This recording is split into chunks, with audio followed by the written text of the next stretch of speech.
পাকিস্তান আমল থেকে জ্বালানি তেল কোম্পানির ৩টি ডিপো সুগন্ধা নদী পাড়ে ব্যবসা চালিয়ে আসছে। তেল খালাস করে নদীতেই নোঙর করে সব বড় তেলবাহী জাহাজ। ২০২১ সালের ১২ নভেম্বর সুগন্ধা নদীতে সাগরনন্দিনী ৩ নামের নোঙর করা তেলবাহী জাহাজটিতে বিস্ফোরণ ঘটে। বছর না যেতেই ২০২১ সালের ২৪ ডিসেম্বর সুগন্ধা নদীতে বরগুনাগামী এমভি অভিযান ১০ লঞ্চে আগুন লাগে।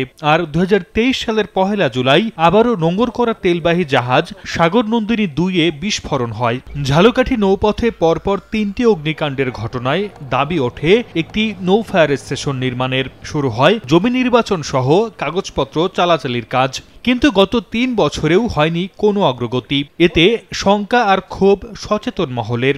ডিপুর বিভিন্ন রকম তেলের, পেট্রোলের জাহাজ, ডিজেলের জাহাজ নদীতে থাকে, সেক্ষেত্রে আমাদের এই জায়গা সেফটির জন্য কোনো একটা নৌ ফায়ারের সিস্টেম নাই। অনতিবিলম্বে ঝালকাঠি এই সুগন্ধা নদীর তীরবর্তী স্থানে একটি নৌ ফায়ার স্টেশন যেন স্থাপন করা হয়। নৌ ফায়ার স্টেশন নির্মাণের প্রয়োজনীয়তা স্বীকার করলেও কাজের অগ্রগতির গদ বাঁধা বক্তব্য দিয়ে দায় এড়ানোর চেষ্টা ফায়ার সার্ভিসের কর্মকর্তার। ইতিপূর্বে যে আমাদের জমি নির্বাচনের জন্য আমাদের ডিপার্টমেন্ট থেকে যে আমাদের নির্দেশনা দেওয়া হয়েছে, রিপোর্ট পাঠানো হয়েছে।